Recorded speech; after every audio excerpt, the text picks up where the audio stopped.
Hi students, അപ്പോൾ നമ്മൾ next സെഷനിൽ നമ്മൾ ഡിസ്കസ് ചെയ്യാൻ പോകുന്ന ടോപ്പിക് എന്ന് പറയുന്നത് അണ്ടർ എംപ്ലോയ്മെന്റ് ആണ് അല്ലേ. എന്താണ് അണ്ടർ എംപ്ലോയ്മെന്റ് എന്ന് നോക്കിയാലോ.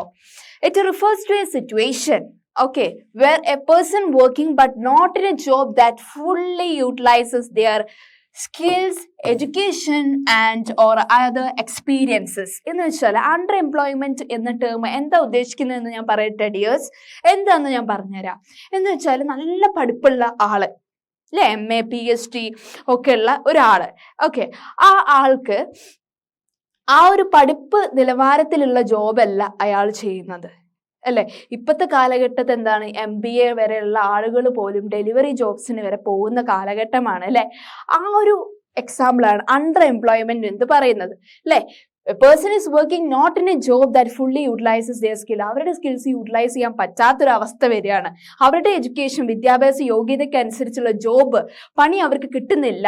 ആ ഒരു ഇതാണ് ഈ ഒരു അണ്ടർ എംപ്ലോയ്മെന്റ് എന്ന ടേമിൽ ഉദ്ദേശിക്കുന്നത്. ആ ഒരു ജോബ് എന്ന് പറയുന്നത് റെഗുലർ ബേസിസുള്ള ജോബ് ആയിരിക്കുമോ? ഈ ഒരു ഓൺലൈനിൽ ഡെലിവറി ചെയ്യുന്ന ജോബ്സ് ഇല്ലേ, ഫുഡ് കൊടുക്കുന്ന ഫുഡ് ഡെലിവറി ഉണ്ട്, അതേപോലെ ക്ലോത്ത്സ് റിലേറ്റഡ് ഉള്ള കോസ്മെറ്റിക്സ് റിലേറ്റഡ് ആയിട്ട് ഡെലിവറി ചെയ്യുന്നവരും ഉണ്ട് അല്ലേ. അപ്പൊ അവരുടെ ജോബ്സ് എന്ന് പറയുന്നത് റെഗുലർ അല്ല അല്ലെ മക്കളെ. ഇറ്റ് ഈസ് പാർട്ട് ടൈം ആണ് അല്ലെ, ആൻഡ് ടെമ്പററി, താൽക്കാലികമാണ്. എപ്പം വേണമെങ്കിലും പണി പോകാനുള്ള ചാൻസ് ഉണ്ട്. പേ ലെസ്. പിന്നെ എന്താ വെച്ചാൽ ഹവേർലി പേയ്മെന്റ് ആയിരിക്കാം.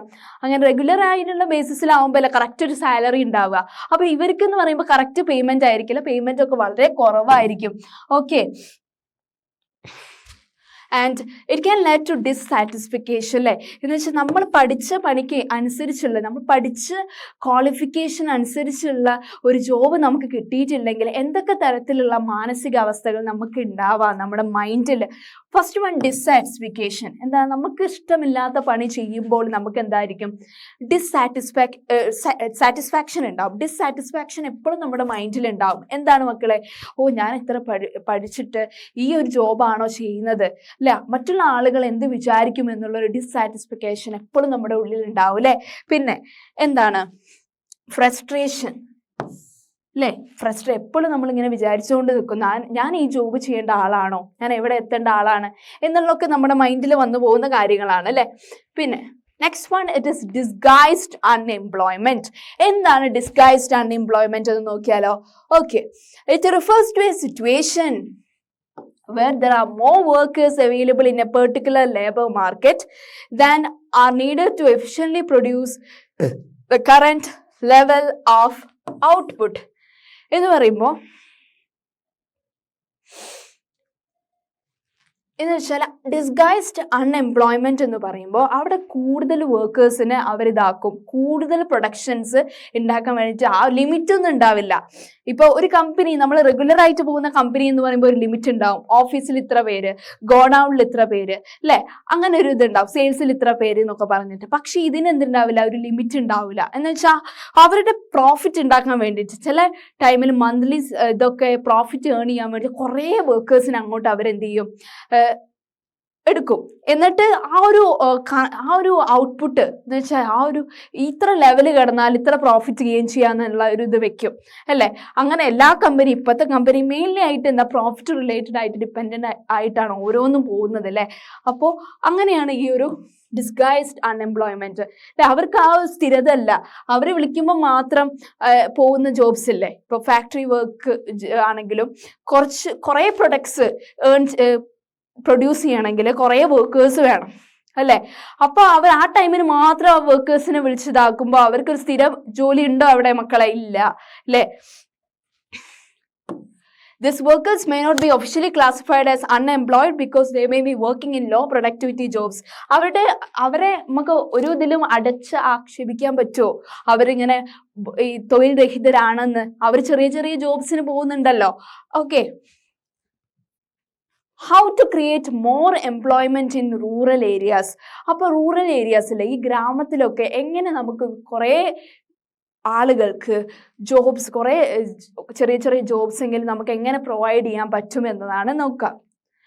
പീപ്പിൾ ക്യാൻ ബി എങ്ങനെയൊക്കെ നമുക്ക് അവരെ മോട്ടിവേറ്റ് ചെയ്യാൻ പറ്റും? പല മെത്തേഡ്സും പല പദ്ധതികളും കൊണ്ടുവന്നിട്ട് ഓരോ ഫീൽഡിൽ ഓരോ ആളുകൾ ഇതാക്കുകയാണെങ്കിൽ അവരുടെ അൺഎംപ്ലോയ്മെന്റ് എന്നുള്ളൊരു ഫാക്ടർ അവരുടെ ജീവിതത്തിൽ നിന്ന് ഇല്ലാതാക്കിക്കൂടെ? Okay, people can be employed in projects like construction of dams and canals, roads in the village. Okay, എന്താന്ന് വെച്ചാല് ഡാംസ് ഒക്കെ കൺസ്ട്രക്ട് ചെയ്യുന്ന ആളുകളെ കണ്ടിട്ടില്ലേ? റോഡ്സ് ഒക്കെ കൺസ്ട്രക്ട് ചെയ്യുന്ന റോഡ് പണിയിൽ ഇതാക്കുന്ന ബംഗാളികളാണ് കൂടുതലല്ലേ?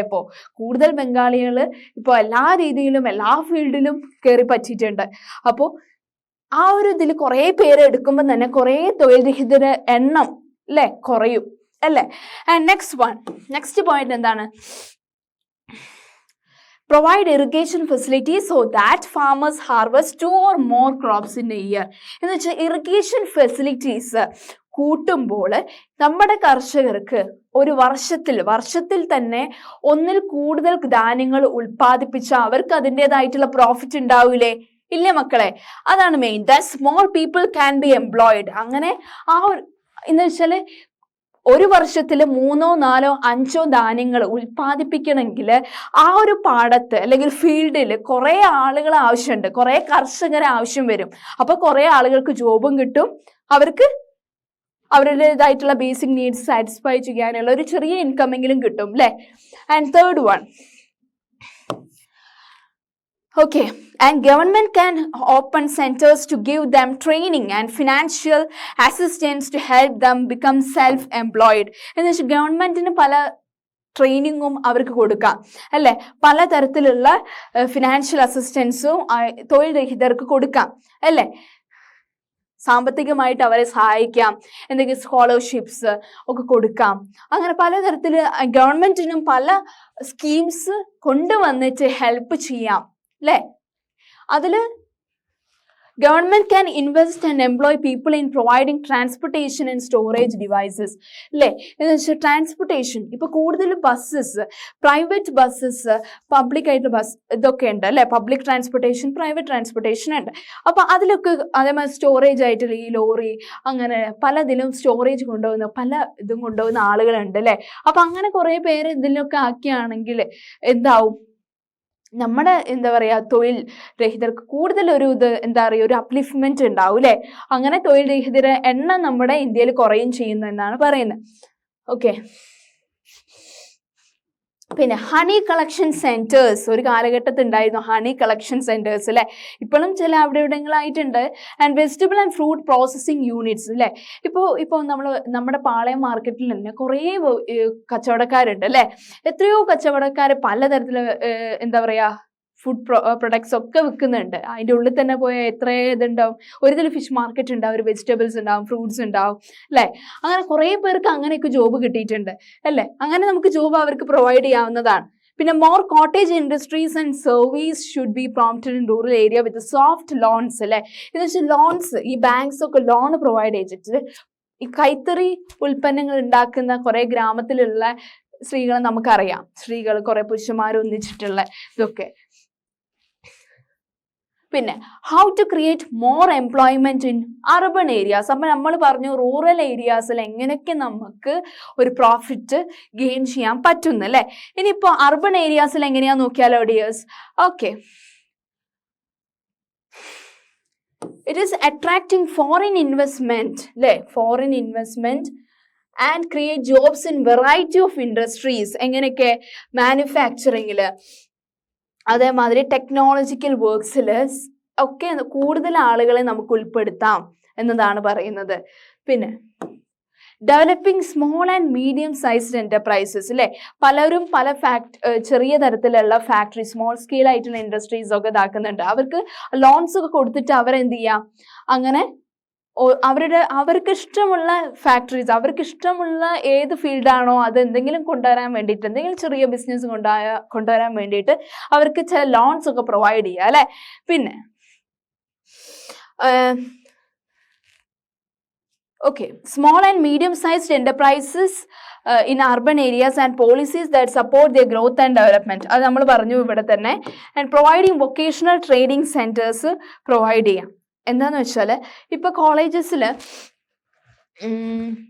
ഇപ്പോൾ നമ്മൾ ഡയറക്റ്റ് ആയിട്ട് റെഗുലർ ക്ലാസ്സസ് ഇതാക്കാതെ നമ്മൾ കൂടുതലായിട്ട് വൊക്കേഷണൽ ആയിട്ട് പഠിക്കുന്നവരുണ്ട് അല്ലേ. വൊക്കേഷണൽ ട്രെയിനിങ് ഓരോ ജോബിന് കൊടുക്കുന്നുണ്ട്. ഇപ്പോൾ ടൈലറിങ് റിലേറ്റഡ് ആയിട്ടുള്ള ജോബ്സ്, ഇപ്പോൾ ഫാഷൻ ഡിസൈനിങ്, അങ്ങനെയൊക്കെ പല രീതിയിൽ ആളുകളെ ഉള്ളിലുള്ള സ്കിൽസ് കൊണ്ടുവരാൻ വേണ്ടി പല വൊക്കേഷണൽ ട്രേഡേഴ്സ് അർബൻ ഏരിയാസിൽ കൊണ്ടുവരുന്നത് വളരെ മികച്ചതായിട്ടുള്ള ഒരു സൊല്യൂഷൻ ആയിരിക്കാം. Okay. And prompting the growth of service sector. എന്തൊക്കെ തരത്തിലുള്ള ഗ്രോത്ത് ആണ് സർവീസ് സെക്ടറിൽ ഉണ്ടായത് അല്ലേ? ഇറ്റ് ഈസ് ടൂറിസം നമ്മൾ പറഞ്ഞു, റീറ്റെയിൽ പറഞ്ഞു, health care is a major source of urban employment in India. എന്തിലൊക്കെ ആളുകളെ എണ്ണം, വർക്കേഴ്സിന്റെ എണ്ണം കൂടാൻ സാധ്യത ഉള്ളത് ഏതിലൊക്കെയാണ്? ഇറ്റ് ഈസ് ടൂറിസം, റീറ്റെയിൽ അല്ലെ. ആളുകൾ ലോഡ് അങ്ങോട്ട് കയറ്റാനും ഇറക്കാനുമായിട്ട് തന്നെ കുറേ ആളുകളുണ്ട്, കൂലി അല്ലെ പണിക്കാരുണ്ട്, കൂലി വർക്കേഴ്സ് ഉണ്ട്. പിന്നെ ഹെൽത്ത് കെയർ റിലേറ്റഡ് ആയിട്ടുള്ള വർക്ക്സ് ചെയ്യാനും കുറേ ആളുകളുണ്ട്. ഇപ്പോൾ ഹോസ്പിറ്റൽസിൽ ഡോക്ടേഴ്സ്, നഴ്സസ്, പിന്നെ ക്ലീനിങ് ഡ്യൂട്ടീസ് ചെയ്യുന്നവരുണ്ടാവും അല്ലേ, ഹെൽപ്പേഴ്സ് വേറെ ഉണ്ടാവും. അങ്ങനെ പലതരത്തിലുള്ള ഫീൽഡിലും കുറേ ആളുകൾ എംപ്ലോയ്മെന്റ് നേടിക്കഴിഞ്ഞു. Okay. And we should encourage entrepreneurship എന്ന് പറയുമ്പോൾ പല ന്യൂ ബിസിനസ് കൊണ്ടുവരുന്നവരുണ്ട് അല്ലേ. ലോൺസ് ഒക്കെ എടുത്തിട്ട് എന്താ പറയുക, ഓരോ മാർക്കറ്റ് ഇട്ടിട്ട് അവരുടേതായിട്ടുള്ള പ്രോഫിറ്റ്, സ്വന്തമായിട്ട് പ്രോഫിറ്റ് ഏൺ ചെയ്യാൻ വേണ്ടിയിട്ട് അവർ ഓരോ ലോൺസ് എടുത്തിട്ട് ബിസിനസ് ഏൺ ചെയ്യുന്ന കുറേ പേരെ നിങ്ങൾക്ക് കണ്ടിട്ടുണ്ടാവില്ലേ. ഓക്കെ. അതിൽ ഗവൺമെന്റ് കൊണ്ടുവന്ന ഒരു സ്കീമാണ് അൺഎംപ്ലോയ്മെന്റ് ഇല്ലാതാക്കാനും റൂറൽ ഏരിയസിൽ കൊണ്ടുവന്ന ഒരു സ്കീമാണ് എന്ത് dears? It is Mahatma Gandhi national employment guarantee act. ഏത് വർഷത്തിലാണ് വന്നത് മക്കളെ? It is in 2005. 2005 Mahatma Gandhi national rural employment guarantee act നിലവിൽ വന്നത് അല്ലെ. ഓക്കെ. അപ്പൊ ആ ഒരു പദ്ധതി, ആ ഒരു സ്കീമിനെ കുറിച്ച് നമുക്ക് അറിഞ്ഞാലോ മക്കളെ? Okay. The central government in India made a law implementing the right to work in about 625 district of India. എന്ന് വെച്ചാൽ എല്ലാവർക്കും വർക്ക് ചെയ്യാനുള്ള അവകാശം ഉണ്ട് എന്ന് പറയുന്ന ഒരു ലോ അല്ലെ, എന്നൊരു പദ്ധതി ഇംപ്ലിമെന്റ് ചെയ്തത് ആരാണ്? It is in central government of India ആണ് അല്ലെ. നമ്മുടെ കേന്ദ്രമാണ് പറഞ്ഞ ഒരു ലോ കൊണ്ടുവന്ന് റൈറ്റ് ടു വർക്ക്, എല്ലാവർക്കും വർക്ക് ചെയ്യാനുള്ള അവകാശമുണ്ട് എന്നുള്ള ഇത് എത്ര ഡിസ്ട്രിക്റ്റിൽ കൊണ്ടുവന്നു എന്നാ പറയുന്നത്? എത്ര ഡിസ്ട്രിക്റ്റ് ആണ് മക്കളെ? It is 625 district of India. ഇന്ത്യന്റെ 625 ജില്ലകളിൽ ആയിട്ടാണ് എന്ത് ഈ ഒരു right to work law implement ചെയ്തത്. ആരാണ്? സെൻട്രൽ ഗവൺമെന്റ് ഓഫ് ഇന്ത്യ ആണ്. ഏത് ലോ ആണ് കൊണ്ടുവന്നത്? It is right to work. അത് എവിടേക്കാണ് ഇംപ്ലിമെന്റ് ചെയ്തത്? എത്ര ഡിസ്ട്രിക്റ്റിലാണ്? ഇറ്റ് ഈസ് 625, 625 ഡിസ്ട്രിക്റ്റിലാണ്. Okay. Okay. Under Mahatma Gandhi national rural employment act, all those who are able to and are in need of work in rural areas are guaranteed 100 days of employment in a year by the government എന്നാണ് പറയുന്നത്. ഇപ്പോൾ ഈ ഒരു സ്കീമിന്റെ വേറൊരു പ്രത്യേകത എന്ന് പറയുന്നത് എന്താന്ന് വെച്ചാൽ, ഒരു വർഷത്തില് 100 ദിവസം അവർക്ക് എന്തുണ്ടാവും? ജോബ് കറക്റ്റ് ആയിട്ട് പ്രൊവൈഡ് ചെയ്യണം എന്നതാണ് സ്കീം പറയുന്നത്.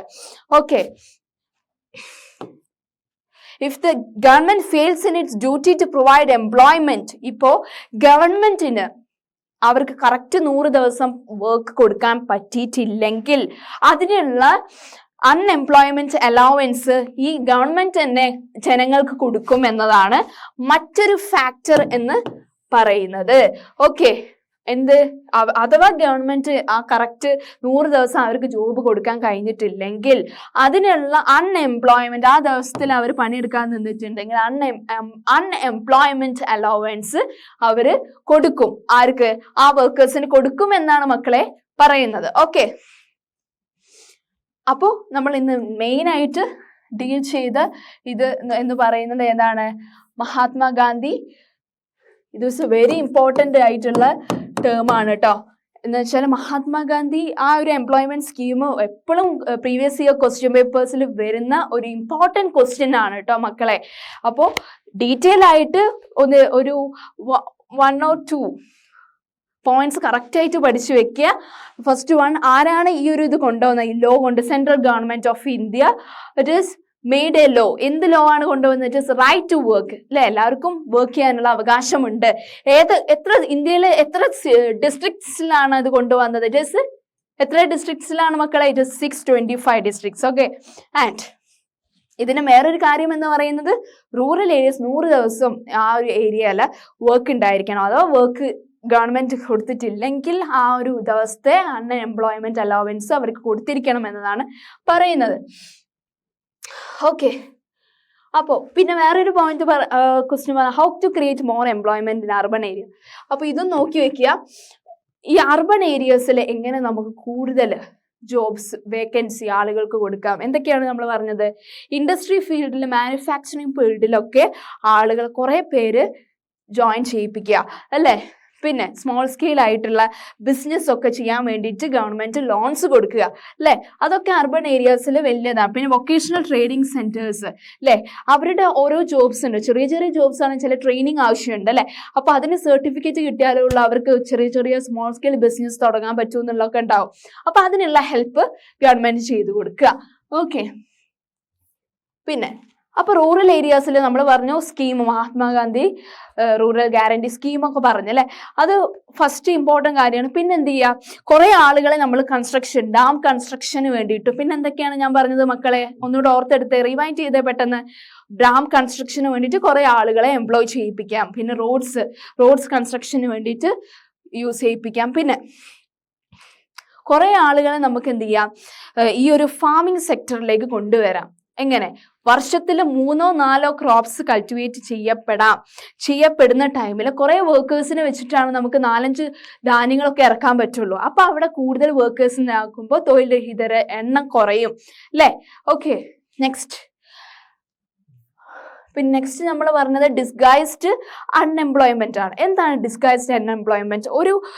എന്താ പറയുക, ഒരു ഇൻസ്റ്റിറ്റ്യൂട്ട് അല്ലെങ്കിൽ ചെറിയ ഫാക്ടറി, അതിലേക്ക് ഒരു ടൈമിൽ അവർക്ക് പ്രോഫിറ്റ് ഉണ്ടാക്കാൻ വേണ്ടി കുറേ ആളുകളെ അവർ ക്ഷണിക്കും അല്ലേ.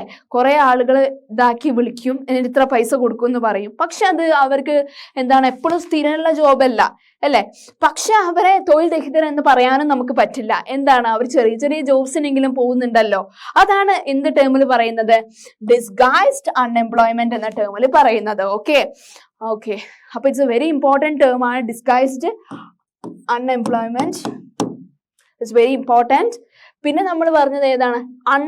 അൺഎംപ്ലോയ്മെന്റ് അല്ലേ. എന്ന് വെച്ചാൽ നമ്മുടെ സ്കിൽസിന്, എഡ്യൂക്കേഷൻ, എക്സ്പീരിയൻസിനനുസരിച്ചുള്ള ജോബ് നമുക്ക് കിട്ടുന്നില്ല. അങ്ങനെ നമ്മൾ എന്ത് ചെയ്യും? ടെമ്പററി ആയിട്ടുള്ള വർക്ക്സ്, താൽക്കാലികമായിട്ടുള്ള വർക്ക്സ്, അത്രയും സാലറി കുറവുള്ള വർക്ക്സിന് നമ്മൾ പോവും അല്ലേ. അത് ശരിക്കും നമുക്ക് മനസ്സിൽ അത്രയും സന്തോഷം ഉണ്ടാവും ആ വർക്ക്സ് ചെയ്യുമ്പോൾ? ഇല്ല അല്ലേ. എന്താ, എപ്പോഴും നമ്മുടെ മൈൻഡിൽ ഒരു ഫ്രസ്ട്രേഷൻ ഉണ്ടാവും, ഡിസ്സാറ്റിസ്ഫാക്ഷൻ ഉണ്ടാവും അല്ലേ.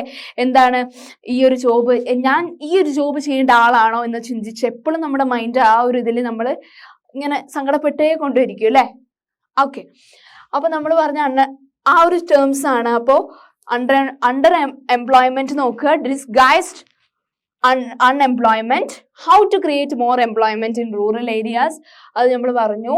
And also how to create more employment in urban areas. അപ്പോൾ ഇത്രയും കാര്യങ്ങൾ കറക്റ്റായിട്ട് സിമ്പിളായിട്ടുള്ള ടേംസിലാണ് പറഞ്ഞു പോയത്. Mahatma Gandhi national rural employment guarantee act is very important question. എല്ലാ കാര്യങ്ങളും വളരെ സിമ്പിൾ ആയിട്ടുള്ള ടേംസിലല്ലേ ടീച്ചർ പറഞ്ഞു പോയത്. അതേമാതിരി മക്കൾ കറക്റ്റ് രീതിയിൽ എല്ലാം ക്യാച്ചപ്പ് ചെയ്തെടുത്തു എന്ന് ഞാൻ വിചാരിക്കുന്നു കേട്ടോ. അപ്പോൾ നമുക്ക് നെക്സ്റ്റ് സെഷനിൽ വളരെ ഡീറ്റെയിൽ ആയിട്ടുള്ള ബാക്കിയുള്ള ഫാക്ടേഴ്സും കൂടെ പറഞ്ഞു പോവാം കേട്ടോ. ഹായ് സ്റ്റുഡൻസ്, അപ്പോൾ നമ്മൾ ദിസ് സെഷനിൽ നമ്മൾ ഡിസ്കസ് ചെയ്യാൻ പോകുന്ന ടോപ്പിക് എന്ന് പറയുന്നത് it is the division of sectors as organised and unorganised എന്ന ഒരു ടേം ആണ് അല്ലേ. അപ്പോൾ നമുക്ക് ആ സ്ലൈഡ്സിലേക്ക് പോവാം. എന്താണ് organised sector and unorganised sector? അതിൻ്റെ ഡിഫറൻസ് എന്തൊക്കെയാണെന്ന് നമുക്ക് നോക്കിയാലോ. ഓക്കെ. ഓർഗനൈസ്ഡ് സെക്ടർ എന്ന് പറയുമ്പോൾ this units are registered with the government എന്ന് പറയുമ്പോൾ നമ്മൾ പബ്ലിക് ട്രാൻസ്പോർട്ടേഷൻ, ഓക്കെ, പബ്ലിക് ഇപ്പോൾ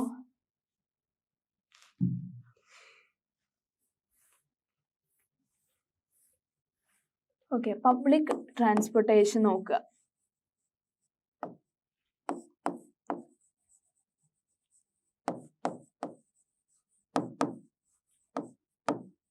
ഓക്കെ, പബ്ലിക്കായിട്ടുള്ള ട്രാൻസ്പോർട്ടേഷൻസിൻ്റെ ഇപ്പോൾ നമ്മൾ എന്താ പറയുക KSRTC അതൊക്കെ പബ്ലിക്കിൻ്റെ ഇതിൽ വരുന്ന കുറേ എന്താ പറയുക പബ്ലിക്കായിട്ട് നമ്മൾ ഗവൺമെൻറ്റിൻ്റെ നേതൃത്വത്തിൽ വരുന്ന ഇതൊക്കെയാണ് നമ്മൾ KSRTC ഒക്കെ പറയുന്നത് അല്ലേ.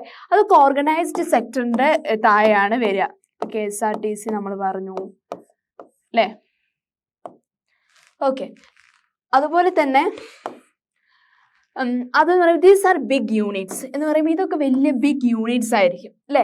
ഇപ്പോൾ KSRTC എന്ന് പറയുമ്പോൾ തന്നെ വലിയൊരു ബിഗ് ഡെപ്പോ ആണ് അല്ലേ, വലിയൊരു യൂണിറ്റ് ആണ്. അത് it is under the government ആണ്. They follow the labour laws given by the government എന്ന് പറയുമ്പോൾ അവർക്ക് എന്താ പറയുക ഇൻകം സാലറിയിൽ എന്തെങ്കിലും കുറവൊക്കെ ഉണ്ടെങ്കിൽ ഈ അടുത്തും ഇങ്ങനെ KSRTC ഉള്ള വർക്കേഴ്സിലും കൂടെ സ്ട്രൈക്ക് ചെയ്ത് എന്തൊക്കെയോ അവരുടെ സാലറി ഇത് അപ്ലിഫ്റ്റ് ചെയ്യാൻ വേണ്ടിയിട്ടൊക്കെ പറഞ്ഞിരുന്നു.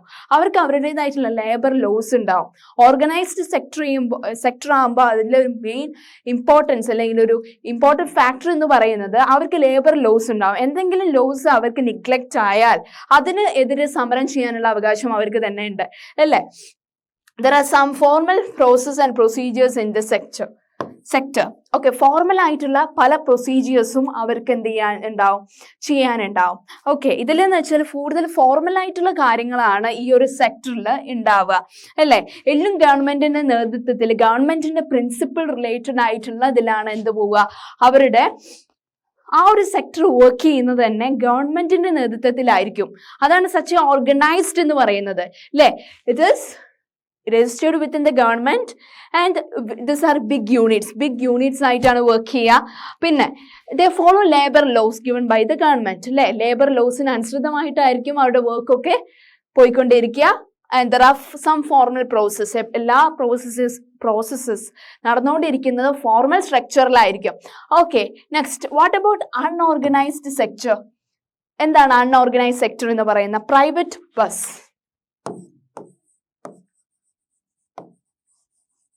ഓക്കെ, പ്രൈവറ്റ് ബസ് ഒക്കെ ഏതിൽ പെടും?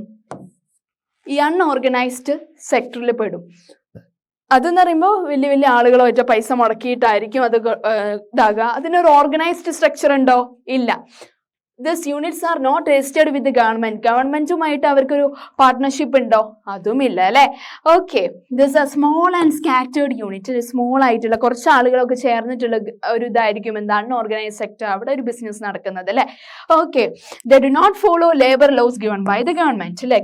ഗവൺമെന്റ് പറയുന്ന ലോസ്, ലേബർ ലോസിന് അനുസൃതമായിട്ട് അവർക്ക് പ്രവർത്തിക്കേണ്ട ആവശ്യം വരുന്നുണ്ടോ മക്കളെ? ഇല്ല അല്ലേ. Okay, and there are not formal processes അല്ലേ. അവിടെ ഫോർമൽ ആയിട്ടുള്ള ഗവൺമെന്റ് പറയുന്ന പ്രോസസ്സിങ് അല്ലെ സ്ട്രക്ചറിന് അനുസൃതമായിട്ട് വർക്ക് ചെയ്യേണ്ട ആവശ്യവും അവിടെ വരുന്നില്ല അല്ലെ. അപ്പോൾ മനസ്സിലാക്കുക, ഓർഗനൈസ് സെക്ടർ എന്ന് പറയുമ്പോൾ ഗവൺമെന്റ് പറയുന്ന രീതികൾക്ക് അനുസൃതമായി പ്രവർത്തിക്കേണ്ട business sector. Okay, what about unorganise sector എന്ന് പറയുമ്പോൾ ഗവൺമെന്റ് പറയുന്ന സ്ട്രക്ചറിലൊന്നും അവർക്ക് പ്രവർത്തിക്കേണ്ട ഒരു ആവശ്യവുമില്ല. ഓക്കെ, അതാണ് മെയിൻ ഡിഫറൻസ് ഇത് തമ്മിലുള്ള കേട്ടോ. Okay, next. Okay, organised sector and unorganised sector വേറെ നോക്കാം. There is A security of employment. അവിടെ എന്ന് വെച്ചാൽ പബ്ലിക് റിലേറ്റഡ് ആയിട്ടുള്ള ഈ ഒരു സെക്ടറിൽ എന്ന് വെച്ചാൽ നമ്മൾ ചെയ്യുന്ന ആ ഒരു പണിക്ക് ഒരു ഇതുണ്ടാവും, എന്താണ് സെക്യൂരിറ്റി ഉണ്ടാവും. അത് നമുക്ക് സ്ഥിരത ഉള്ള ജോബായിരിക്കും. ഓക്കെ, പക്ഷെ there are fixed working hours and paid over time എന്ന് വെച്ചാൽ അവിടെ ഫിക്സഡ് ആയിട്ടുള്ള വർക്കിംഗ് ഹവേഴ്സ് ആയിരിക്കും. ഇപ്പം 9 to 6 PM എന്ന് പറയുമ്പോൾ അവിടെ ഫിക്സഡ് ആയിരിക്കും. ആ ഒരു ടൈമിന് മാത്രം വർക്ക് ചെയ്താൽ മതി. അഥവാ ഓവർ ടൈമായിട്ട് വർക്ക് ചെയ്യേണ്ട അവസ്ഥ വന്നാണെങ്കിൽ എന്താണ് മക്കളെ, അവർ അതിനനുസരിച്ചുള്ള ഗവൺമെന്റ് പൈസ കൊടുക്കും. Okay, next there are some other benefits. അതുകൂടാതെ ഗവൺമെന്റ് ജോബ്സ് ഒക്കെ നമ്മൾ PSC വഴി ഒക്കെ കിട്ടുമ്പോൾ വേറെ കുറെ ബെനിഫിറ്റ്സും കൂടെ ഉണ്ട് എന്നാ പറയാ. എന്തൊക്കെ ബെനിഫിറ്റ്സ് ആണ് ഉള്ളത് അല്ലേ? പെയ്ഡ് ഹോളിഡേയ്സ്, മെഡിക്കൽ ഫെസിലിറ്റീസ് ഉണ്ടാവും അല്ലേ. എന്താണ് പലതരത്തിലുള്ള മെഡിക്കൽ ഫെസിലിറ്റീസ് പ്രൊവൈഡ് ചെയ്യും. പിന്നെ എന്താണ് പ്രൊവിഡന്റ് ഫണ്ട് ഉണ്ടാവും, സേഫ് വർക്കിംഗ് എൻവയോൺമെന്റ് ആയിരിക്കും. ഇതൊക്കെയാണ് പല ബെനിഫിറ്റ്സും നമ്മൾ ഗവൺമെന്റ് ജോബ്സ് ഒക്കെ കിട്ടിയാലുള്ള. എന്തൊക്കെയാണ്? Paid holidays, next medical facility. അപ്പോൾ ഹോളിഡേ ദിവസങ്ങളിലൊക്കെ നമ്മൾ വർക്ക് ചെയ്യുകയാണെങ്കിൽ, ഓൺലൈനായിട്ട് വർക്ക് ചെയ്യുകയാണെങ്കിൽ അതിനൊക്കെ എന്തുണ്ടാവും? ഒരു പൈസ ഉണ്ടാവും അല്ലേ. പിന്നെന്താണ് മക്കളെ, മെഡിക്കൽ ഫെസിലിറ്റീസ് ഉണ്ടാവും. ഇപ്പോൾ ഓരോ ഇത് വരുമ്പോൾ ഓരോ നമുക്ക് എന്തെങ്കിലും ഒരു ഹെൽത്ത് ഇഷ്യൂസ് ഒക്കെ വരുമ്പോൾ മെഡിക്കൽ ഫെസിലിറ്റീസും ഉണ്ടാവും. പിന്നെ സേഫ് വർക്കിംഗ് എൻവിറോൺമെന്റ്, നമുക്ക് സുരക്ഷിതമായിട്ട് വർക്ക് ചെയ്യാൻ പറ്റുന്ന എൻവിറോൺമെന്റ് ആയിരിക്കും. നെക്സ്റ്റ് പ്രൊവിഡന്റ് ഫണ്ട് ഉണ്ടാവും, സാലറിക്ക് അനുസൃതമായിട്ട് ഫണ്ട്, വേറെ ഇതിലുള്ള അലവൻസ് ഒക്കെ ഉണ്ടാവും. ഓക്കെ, നെക്സ്റ്റ് വൺ അൺഓർഗനൈസ്ഡ് സെക്ടറിൽ അങ്ങനെ ആവുമോ നോക്കിയാലോ, there is no security. Okay, അവിടെ എന്ന് പറയുമ്പോൾ ആ ഒരു എംപ്ലോയ്മെന്റിന്റെ ഒരു സെക്യൂരിറ്റിയും ഇല്ല അല്ലെ. And there are no fixed working hours and workers are not paid for overtime. എന്ന് വെച്ചാൽ അവിടെ ഫിക്സ്ഡ് ആയിട്ടുള്ള ഒരു വർക്കിംഗ് ടൈം ഇല്ല അല്ലെ. ഏത് ടൈമിന് പോകണോ, ഏത് ടൈമിൽ ഇതാക്കണോ, അങ്ങനെ കറക്റ്റ് ആയിട്ട് അവർക്ക് പോവാം അല്ലെ. അവിടെ ഫിക്സ്ഡ് ആയിട്ടുള്ള വർക്കിംഗ് ഹവേഴ്സ് ഇല്ല, കൂടുതൽ ഞാൻ പണിയെടുപ്പിക്കും അല്ലെ. അപ്പൊ നമുക്കൊന്നും പറയാൻ പറ്റില്ല. എന്ന് വെച്ചാൽ എന്താണ്, ഒന്നാമത് സ്ഥിരത ഇല്ലാത്തൊരു ജോബാണ് അൺഓർഗനൈസ്ഡ് സെക്ടറിൽ പ്രൊവൈഡ് ചെയ്യുന്നത്. കൂടാതെ ഓർഗനൈസ്ഡ് സെക്ടറിൽ എന്ന് പറയുമ്പോൾ സ്ഥിരത ഉള്ളതാണ്, ഫിക്സഡ് വർക്കിംഗ് ഹവേഴ്സ് ആണ്, ഫിക്സഡ് സാലറി ആണ്. പക്ഷെ അതുപോലെ ആയിരിക്കും ഇവിടെ എന്ന് വെച്ചാൽ ആളുകൾ ചൂഷണം ചെയ്ത് എങ്ങനെയൊക്കെ ഓവർ ടൈം എടുപ്പിച്ചിട്ട് പൈസ ഉണ്ടാക്കാം, പ്രോഫിറ്റ് ഉണ്ടാക്കാം എന്നാണ് ആളുകളെ ശ്രദ്ധ അല്ലേ. അവരുടെ ഹെൽത്ത് ഒന്നും അവർക്ക് ഇമ്പോർട്ടൻസ് ഇല്ല അല്ലേ. നമ്മൾ ഗവൺമെന്റ് സെക്ടർ പോലെ ഗവൺമെന്റ് റിലേറ്റഡ് ഓർഗനൈസ്ഡ് സെക്ടറിൽ എന്ന് പറയുമ്പോൾ നമുക്ക് പ്രൊവിഡന്റ് ഫണ്ട് ഉണ്ട്, മെഡിക്കൽ ഫെസിലിറ്റീസ് ഉണ്ട്. അതുപോലെയാണോ നമ്മുടെ അൺഓർഗനൈസ്ഡ് സെക്ടറിന്റെ അല്ല അല്ലെ. അൺഓർഗനൈസ്ഡ് സെക്ടറിൽ നമുക്ക് ഹെൽത്ത്, അവർക്കൊരു നമ്മുടെ വർക്കേഴ്സിന് എങ്ങനെങ്കിലും മെഷീൻസ് പോലെ പണിയെടുപ്പിക്കണം എന്ന് മാത്രമേ ഉള്ളൂ. വേറെ ഒരു തരത്തിലുള്ള ഇതും ഒരു പ്രയോറിറ്റിയും കൊടുക്കില്ല അല്ലെ. അവർക്ക് പ്രോഫിറ്റ് ഉണ്ടാക്കണം, അതന്നെ. Okay, and there are no benefits like paid holidays, medical facilities, safe working environment ആയിരിക്കണമെന്നില്ല, പ്രത്യേകിച്ച് സ്ത്രീകൾക്ക് അല്ലെ. ഒരു സേഫ് ആയിട്ടുള്ള വർക്കിംഗ് എൻവിറോൺമെന്റ്, നമ്മളെല്ലാ ചൂഷണങ്ങളും സഹിച്ചിട്ട് നിൽക്കേണ്ട ഒരു അവസ്ഥയായിരിക്കാം കൂടുതൽ അൺഓർഗനൈസ്ഡ് സെക്ടേഴ്സിലും നടന്നുകൊണ്ടിരിക്കുന്നത് അല്ലെ. Okay, what is flexible labour laws? എന്താണ് ഫ്ലെക്സിബിൾ ലേബർ ലോസ് മക്കളെ? നിങ്ങൾ മുമ്പേറ്റ് കേട്ടിട്ടുണ്ടോ? ജസ്റ്റ് ഇത് ഹെഡിങ്, ഇതിന്റെ ടൈറ്റിൽ കേട്ടിട്ട് നിങ്ങൾ കോംപ്ലക്സ് ടേം ആണെന്നൊന്ന് വിചാരിക്കേണ്ട കേട്ടോ. വളരെ സിമ്പിൾ ആയിട്ടുള്ള ടേം ആണ്. Okay, the company hires workers for a short period എന്ന് വെച്ചാൽ ചില കമ്പനിയിൽ വർക്കേഴ്സിന് അവരെടുക്കുന്നത് എങ്ങനെയാന്ന് വിചാരിച്ചാൽ കുറച്ച് പീരീഡിലേക്ക് വർക്ക് ചെയ്യാൻ വേണ്ടിയിട്ട് ആണ് എടുക്കുന്നത്. ഇപ്പൊ ഫോർ എക്സാമ്പിൾ കോളേജിൽ ടീച്ചേഴ്സായിട്ട് ആ ടീച്ചറിന് ആ ഒരു പ്രൊഫസർ രീതിയിലുള്ള ക്വാളിഫിക്കേഷൻ അത്രയില്ല.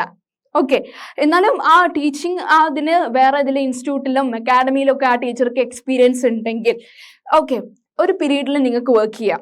ഓക്കെ, ഇപ്പോൾ ഒരു ടൈമിൽ ഒരു കോളേജിൽ ഒരു ടീച്ചർ വേറെ എന്തെങ്കിലും പ്രഗ്നൻസി റിലേറ്റഡ് ആയിട്ടുള്ള എന്തെങ്കിലും വേറെ ഇതിലേക്ക് കോളേജിലേക്ക് ഷിഫ്റ്റഡ് ആയി പോയ ആ ഒരു ഇതിലുണ്ടെങ്കിലും നമ്മൾ വേറൊരു ടീച്ചേഴ്സ് വരുന്നവരെ കുട്ടികൾക്ക് വേറൊരു ട്രെയിനിങ് ടീച്ചറിന് കൊടുക്കും അല്ലേ. ആ ഒരു ഇതിനെയാണ് നമ്മൾ എന്ത് പറയുന്നത്, കമ്പനി ഹെയർസ് ഒരു ഷോർട്ട് പീരീഡിലേക്ക് ആ ഒരു ടീച്ചറെ വർക്ക് ചെയ്യിപ്പിക്കും. Okay, a lot of pressure and work over time with no extra payment. കുറെ പ്രഷർ ആയിരിക്കും, തലക്ക് ഇങ്ങനെ ചൂടാവും അല്ലെ, കൂടുതൽ പണിയെടുപ്പിക്കും അങ്ങനെ ആവുമ്പോൾ. പക്ഷെ അതിനനുസരിച്ച് പേയ്മെന്റ് ഒന്നും കൊടുക്കൂല. ഓക്കെ, അതിൽ ഗവൺമെന്റിന് എന്ത് ചെയ്യാൻ പറ്റും? എന്തൊക്കെ മാറ്റങ്ങൾ ഇതിൽ സർക്കാരിന് ചെയ്യാൻ പറ്റും? നിങ്ങൾക്ക് പറയാൻ പറ്റൂ എന്തൊക്കെ കാര്യങ്ങൾ? നിങ്ങളിപ്പോൾ ഒരു രീതിയിൽ ഗവൺമെന്റിന്റെ ഒരു പൊസിഷനിൽ ഇരിക്കുകയാണ്, നിങ്ങൾക്ക് എന്തൊക്കെ ചേഞ്ചസ് വരുത്താൻ പറ്റും? ഒന്ന് think about it. Okay, first one, set some laws to see that companies see the welfare of the workers. എന്ത് ചെയ്യുക? സെറ്റ് സം ലോസ്, നിയമങ്ങൾ കൊണ്ടുവരിക. ഓരോ കമ്പനിയും അവരുടെ വർക്കേഴ്സിന് പ്രൊട്ടക്ഷൻ കൊടുക്കുന്നുണ്ടോ, അവർ ആ വർക്കിംഗ് കണ്ടീഷനിൽ സേഫ് ആണോ എന്നുള്ളത് നമ്മൾ നോക്കണം അല്ലേ. അതിനുള്ള നിയമങ്ങൾ കൊണ്ടുവരണം. എവിടെങ്കിലും എന്തെങ്കിലും പാളിച്ചകൾ ഉണ്ടായാൽ അതിനനുസൃതമായുള്ള ആക്ഷൻസ് എടുക്കാനുള്ള ഒരിതും കൊണ്ടുവരണം എന്നാണ് പറയുന്നത്. Okay, see if the labour laws are properly implemented. ഇപ്പൊ ലോസ് ഒക്കെ ഉണ്ട് എന്നുള്ള പറഞ്ഞിട്ട് കാര്യമില്ല അല്ലെ. അത് പ്രോപ്പർലി ഇംപ്ലിമെന്റ് ചെയ്തിട്ടില്ലെങ്കിൽ എന്ത് പറ്റും മക്കളെ? അവിടെ ചൂഷണം നടക്കാം അല്ലേ. എല്ലാവരും സൈലൻസ് ആയി നിൽക്കുള്ളൂ. എവിടെ എന്തെങ്കിലും ഒരു ഇതുണ്ടെങ്കിൽ അതാരും പുറത്തേക്ക് പറയില്ല, അവർക്ക് മോശമാണ് അല്ലേ. ചുറ്റുമുള്ള സൊസൈറ്റി എന്ത് വിചാരിക്കുമെന്ന് വിചാരിച്ചിട്ട് നമ്മൾ സൈലൻസ് ആയി പോകുന്ന പല സിറ്റുവേഷൻസ് ഉണ്ട് അല്ലേ. എന്തൊക്കെ വന്നാലും അതൊക്കെ ഓപ്പൺ ആയിട്ട് മറ്റുള്ളവരുടെ മുന്നിൽ പറയാനുള്ള ഒരു ഇതുണ്ടാവുക അല്ലേ. നമുക്കെതിരെ എന്താ പറയുക, എന്തെങ്കിലും ഇത് വരുമ്പോൾ എല്ലാത്തിനും നമുക്ക് എന്ത് ചെയ്യുക, ആ സൈലൻസ് ഒക്കെ ബ്രോക്ക് ഔട്ട് ചെയ്ത് ഓരോന്നിനു വേണ്ടിയിട്ട് നമുക്ക് പരിശ്രമിക്കാം അല്ലേ. എന്താ വെച്ചാൽ നമ്മളിലൂടെ ഒരാൾക്ക് ഒരു മാറ്റം ഉണ്ടായ മറ്റുള്ളവരും നമ്മളൊരു ആക്ഷൻ കണ്ടിട്ട് എന്താ പറയുക, ആ ഒരു പ്രശ്നത്തിനെതിരെ നമുക്കിങ്ങനെ ഒരു എന്താ പറയുക ഒരു ഇത് കൊടുക്കുമ്പോൾ അല്ലേ, നമ്മൾ കാരണം മറ്റുള്ളവർക്കൊരു ഇതുണ്ടാവുകയാണെങ്കിൽ അല്ലേ ഉണ്ടായിക്കോട്ടെ എന്ന് വിചാരിക്കുക. ഏതിനും നമുക്കെതിരെ വരുന്ന ചൂഷണങ്ങൾക്കെതിരെയും പൊരുതാനുള്ള ഒരു മൈൻഡ് സെറ്റ് നമ്മുടെ ഉള്ളിൽ തന്നെ ഉണ്ടായിരിക്കണം. Okay, sectors in terms of ownership, public and private sector. Okay, public sector എന്ന് പറയുമ്പോൾ നമ്മൾ പറഞ്ഞു ഇപ്പോൾ KSRTC, okay, buses, okay. The sector of nation's economy which is under the control of government. ഗവൺമെന്റിന്റെ നേതൃത്വത്തിൽ വരുന്നത് പബ്ലിക് സെക്ടർ ആണ്. Okay, ഇപ്പൊ നമ്മൾ പറഞ്ഞ KSRTC ഇതന്നെ പറയാം, നിങ്ങൾക്ക് ഈസി ആയിക്കോട്ടെ. Government owns most of the assets and provides all services അല്ലേ. എന്ന് വെച്ചാൽ ഗവൺമെന്റ് ആണ് കൂടുതൽ അസറ്റ്സും എല്ലാ സർവീസസും ഒക്കെ പ്രൊവൈഡ് ചെയ്യുന്നത് പബ്ലിക് സെക്ടറിൽ ഗവൺമെന്റ് ആണ് അല്ലേ മക്കളെ. എന്ന് വെച്ചാൽ പബ്ലിക് സെക്ടർ എന്ന് പറയുമ്പോൾ ഗവൺമെന്റിന്റെ നേതൃത്വത്തിലാണ് ആ ഒരു ഇതിലുള്ള എല്ലാ രീതികളും എല്ലാ സ്ട്രക്ചറും ഒക്കെ ഗവൺമെന്റ് പറയുന്ന തരത്തിലായിരിക്കും കേട്ടോ മക്കളെ. What about private sector? Private sector എന്ന് പറയുമ്പോൾ എങ്ങനെയാണ്? It is owned by private individuals ആണ് അല്ലെ. പ്രൈവറ്റ് ആയിട്ട് പ്രവർത്തിക്കുന്നതാണ്. പ്രൈവറ്റ് ഇൻഡിവിജ്വൽസ് ആണ് ആ ഒരു ഇതൊക്കെ എന്താക്കുന്നത്, പ്രൈവറ്റ് സെക്ടർ ഡീൽ ചെയ്യുന്നത് അല്ലെ. പ്രൈവറ്റ് ബസ്സസ് നമ്മൾ പറഞ്ഞു, പ്രൈവറ്റ് ബസ് അല്ലെ, പ്രൈവറ്റ് ബസ്സിന്റെ കാര്യം പറഞ്ഞു അല്ലെ. പ്രൈവറ്റ് ബസ് എന്ന് പറയുന്നതൊക്കെ കുറച്ച് ആളുകൾ ചേർന്നിട്ട് ഒരു പ്രൈവറ്റ് ബിസിനസ് തുടങ്ങിയിട്ട് അല്ലെ. അവിടെ ഗവൺമെന്റിന് എന്തെങ്കിലും ഇതുണ്ടോ, എന്തെങ്കിലും ഇൻഫ്ലുവൻസ് ഉണ്ടോ? ഇല്ല. ഗവൺമെന്റിന്റെ ഒരു തരത്തിലുള്ളതും ഇവിടെ നടക്കില്ല. പ്രൈവറ്റ് സെക്ടർ എന്ന് പറയുമ്പോൾ ഇൻഡിവിജ്വൽ ആയിട്ട് ഇൻഡിവിജ്വൽ ആയിട്ടുള്ള ആളുകളാണ് അവിടെ ഉണ്ടാവുക, എല്ലാ പ്രിൻസിപ്പൾസും എടുക്കുന്നത്. ഓക്കെ, അതിന്റെ ഓണർഷിപ്പ് ഓഫ് അസറ്റ്സ്, ആ ഒരു എന്താ പറയുക ബസ്സിന്റെ കാര്യം ആയിക്കോട്ടെ, ആ ഒരു ഇതിന്റെ ഓണർഷിപ്പ് എന്ന് പറയുന്ന ആ ഒരു ആൾക്ക് മാത്രമായിരിക്കും.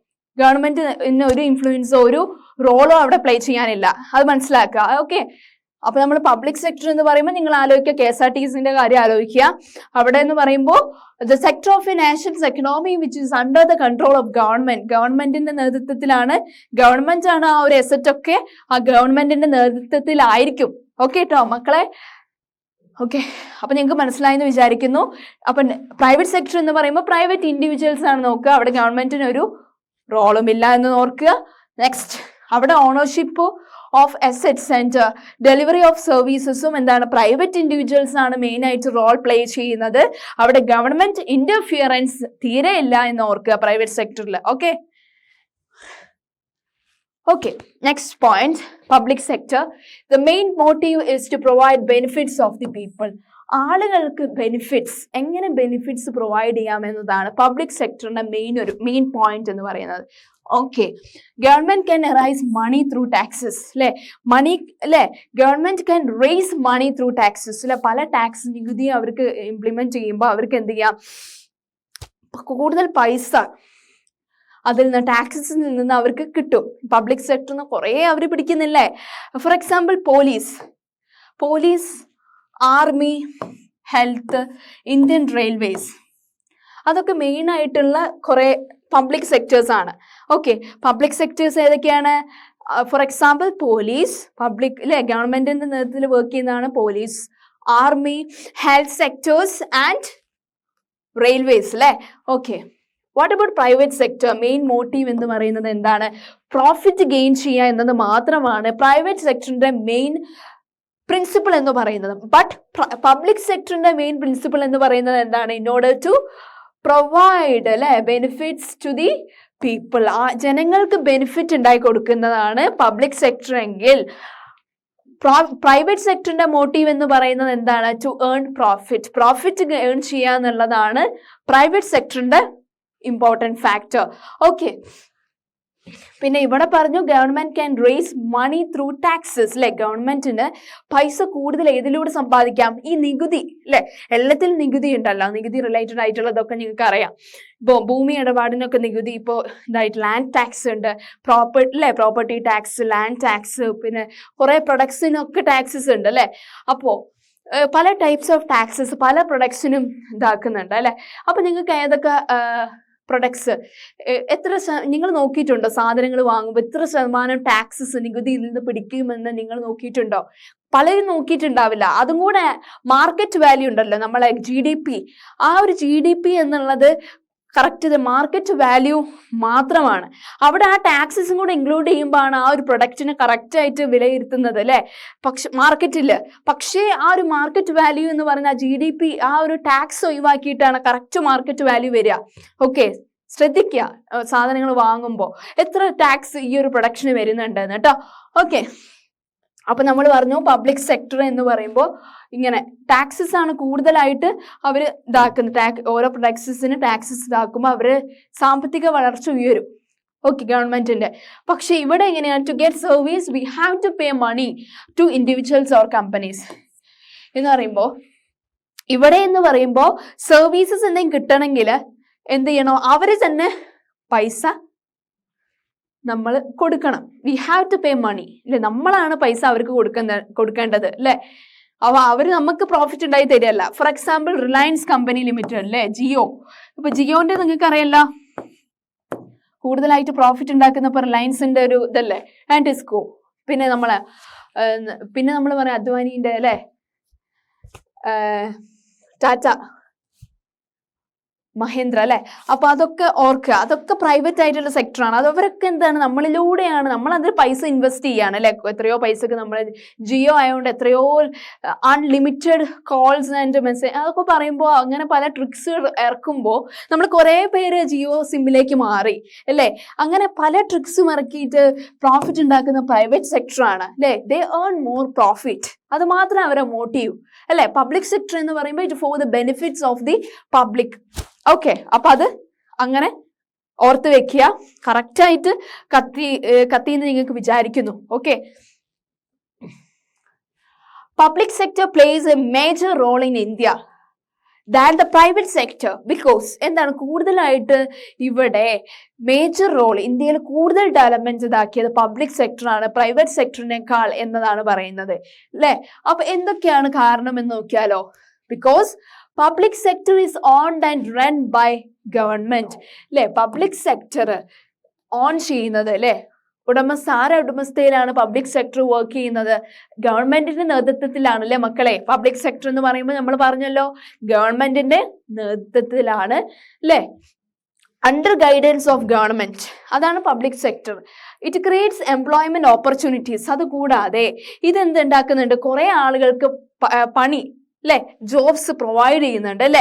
പിന്നെ വേറൊരു സവിശേഷത എന്താണ്, okay, its investment in the infrastructure sector paves the way for agricultural and industrial development of a country like India. പിന്നെ എന്താണ് ഇത് മെയിൻലി എന്തിനു സഹായിക്കുന്നുണ്ട്, for the agricultural and industrial development of A country കൂടുതൽ സഹായിക്കുന്നുണ്ട് എന്നതാണ് പറയുന്നത്. ഗവൺമെന്റ് ഇന്റർഫിയറൻസ് ഉണ്ടായത് കൊണ്ട് കൃഷി ആസ്പദമായിട്ടുള്ള കൃഷി റിലേറ്റഡ് ആയിട്ടുള്ള അല്ലെ ഫാമിംഗ് ആ സെക്ടർ, പ്രൈമറി സെക്ടറും ഇൻഡസ്ട്രിയൽ സെക്ടറും ഇംപ്രൂവ് ചെയ്യാൻ വേണ്ടിയിട്ട് കുറെ സഹായിക്കുന്നുണ്ട് എന്നതും കൂടിയാണ് പറയുന്നത്. കൂടാതെ അത് മാത്രമാണോ, സെക്കൻഡറി സെക്ടറും ഇതാവാൻ വേണ്ടിയിട്ട് ഡെവലപ്മെന്റ് ചെയ്യാൻ വേണ്ടി സഹായിക്കുന്നുണ്ട്. Okay, it encourages the development of small medium and cottage industry. Government interference വരുമ്പോൾ, ഗവൺമെന്റ് അതിൽ ഇടപെടുമ്പോൾ നമ്മുടെ സ്മോൾ കോട്ടേജ് ഇൻഡസ്ട്രീസ് ഇല്ലേ, ഈ ആളുകളൊക്കെ ചില ലോൺസ് ഒക്കെ എടുത്തിട്ട് ചെറിയ ബിസിനസ് തുടങ്ങുന്നതിനൊക്കെ ഗവൺമെന്റിന്റെ ഒരു ഇത് വേണ്ടേ, ഒരു എഗ്രിമെന്റ്, ഗവൺമെന്റും ആ ഒരു ഇൻഡിവിജ്വലും തമ്മിൽ ഒരു എഗ്രിമെന്റ് ഇല്ലേ അല്ലേ. ഓക്കെ, അപ്പോൾ ഇന്നത്തെ നമ്മുടെ ക്ലാസ് എന്ന് പറയുന്നത് സെക്ടേഴ്സ് ഓഫ് ഇന്ത്യൻ എക്കണോമി ആയിരുന്നു. ഞാൻ പറഞ്ഞു നമ്മുടെ ഒരു ഫാമിലി പോലെ തന്നെ നമ്മുടെ ഇന്ത്യയിലെ പല അല്ലെ ഇന്ത്യൻ്റെ എക്കണോമിനെ കണ്ടിട്ട് അവിടെ കുറച്ച് ഫാമിലി മെമ്പേഴ്സ് ഉണ്ട്. അതാണ് primary sector, secondary sector, tertiary sector എന്ന് പറഞ്ഞത് അല്ലെ. അപ്പൊ അതിന് എന്ന് വെച്ചാൽ 3 എണ്ണം ഇന്റർഡിപെൻഡൻസ് ആണെന്ന് പറഞ്ഞു, 3 എണ്ണം 3 പേരും അങ്ങോട്ടും ഇങ്ങോട്ടും ആശ്രയിക്കുന്നുണ്ട്. അങ്ങനെ ആദ്യം പ്രൈമറി സെക്ടറിൽ തുടങ്ങിയ അല്ലെ, പ്രൈമറി സെക്ടർ എന്ന് പറയുമ്പോൾ അഗ്രികൾച്ചർ സെക്ടർ ആണ്. സെക്കൻഡറി സെക്ടർ എന്ന് പറയുമ്പോൾ ഇൻഡസ്ട്രിയൽ സെക്ടറാണ്. ഇത് ഫസ്റ്റ് പ്രൈമറി സെക്ടറിൽ നിന്ന് നമ്മൾ ഇൻഡസ്ട്രിയൽ സെക്ടർ എന്ന വൈറ്റ് കോളർ ജോബ്സിലേക്ക് നമ്മൾ പോയി അല്ലേ. എന്ന് വെച്ചാൽ ഫാക്ടറി വർക്കേഴ്സ് ആയി, പിന്നെ നമ്മൾ ഫാക്ടറി വർക്കേഴ്സ് അങ്ങനെ ഫാക്ടറി റിലേറ്റഡ് വർക്ക്സിൽ പോയിട്ട് പിന്നെ നമുക്ക് എന്താ സർവീസ് സെക്ടർ ആയിട്ടുള്ള ടെർഷ്യറി സെക്ടറിലേക്ക് വന്നു അല്ലേ. അവിടെ ഡോക്ടേഴ്സ് ഉണ്ട് അല്ലേ, പല സർവീസസും provide, doctors, lawyers, barbers, washerman, അങ്ങനെ പലതരത്തിലുള്ള. അങ്ങനെ ഈ റൂറൽ ഏരിയാസിലൊക്കെ ഈ ആളുകൾ അൺഎംപ്ലോയ്മെന്റ് റിലേറ്റഡ് ആയിട്ടുള്ള കുറെ ടേംസ് നമ്മൾ പറഞ്ഞു. എന്തൊക്കെയാണ് നമ്മൾ പറഞ്ഞത്? It is disguised unemployment and അടുത്തത് അണ്ടർ അൺഎംപ്ലോയ്മെന്റ് അല്ലെ. എന്ന് വെച്ചാൽ ഡിസ്ഗൈസ്ഡ് എന്ന് പറയുമ്പോൾ നമ്മൾ പറഞ്ഞല്ലോ കുറെ വർക്കേഴ്സിന് ഒരു ഷോർട്ട് പീരീഡിലേക്ക് അവർ വിളിക്കുന്നതാണ്, അവർക്ക് ആ പെർമനന്റ് ഇല്ല.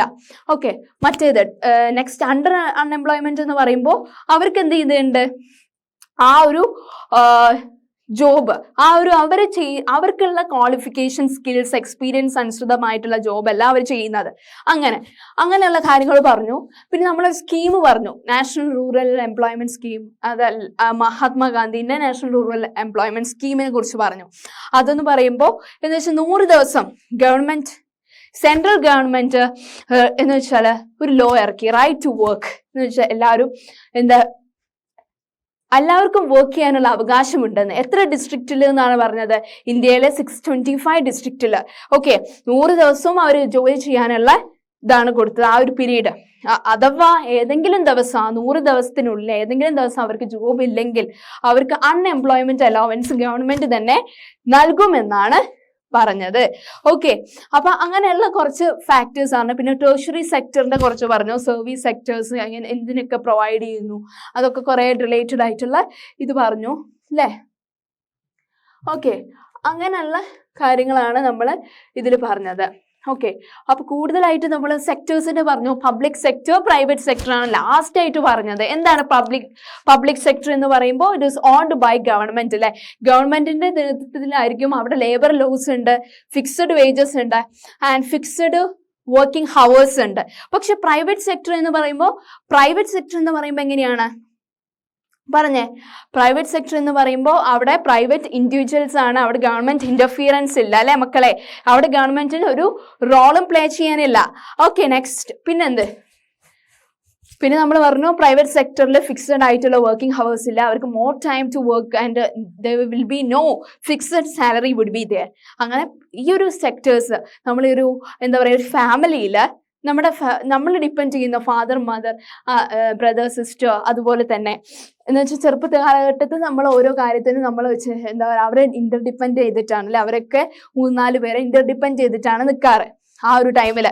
പക്ഷേ ആ ഒരു ഇപ്പൊ നമ്മൾ ഇങ്ങനെ ജോബ് നേടി പിന്നെ എല്ലാവർക്കും ഇപ്പൊ നമുക്കും വീട്ടിലുള്ളവർക്കും ജോബ് ഉണ്ടെങ്കിൽ അവിടെ ആ ഒരു എക്കണോമിക് സ്റ്റാറ്റസ് എന്ത് ചെയ്യും, ഉയരും. അതുപോലെ തന്നെയാണ് ഇന്ത്യൻ ഒരു ഫാമിലി പോലെ കണ്ടിട്ട് ഈ 3 സെക്ടേഴ്സിനെ കുറിച്ച് നമ്മൾ പറഞ്ഞത് കേട്ടോ. അപ്പൊ അത്രയും സിമ്പിൾ ആയിട്ടുള്ള കോൺസെപ്റ്റിലാണ് പറഞ്ഞത്. നിങ്ങൾക്ക് സിമ്പിൾ ആയിട്ടുള്ള ടേംസിലാണ് ഞാൻ പറഞ്ഞു തന്നത്. അപ്പൊ ക്ലിയർ ആയി എന്ന് വിചാരിക്കുന്നു. Previous year question papers discussions related ആയിട്ടുള്ള പല ഇമ്പോർട്ടൻറ്റ് ടേംസ് അല്ലെ ഇമ്പോർട്ടൻറ്റ് ക്വസ്റ്റ്യൻസ് ഏതൊക്കെയാണെന്ന് ഞാൻ പറഞ്ഞു. ഈ സെക്ടേഴ്സിനെ കുറിച്ചൊക്കെ പഠിച്ചു വെക്കുക. Interdependence of 3 sectors is very important. Under employment and disguised unemployment is very important question ആണ്. പിന്നെ ഓർഗനൈസ്ഡ് സെക്ടറും അൺഓർഗനൈസ്ഡ് സെക്ടറും തമ്മിലുള്ള differences 3rd important question. And 4th last important that is A public sector and private sector തമ്മിലുള്ള difference. Okay, അപ്പോൾ ഇതും കൂടെ പറഞ്ഞിട്ട് നമ്മുടെ ഈ സെഷൻ നമ്മൾ അവസാനിപ്പിക്കുകയാണ്. Okay, thank you.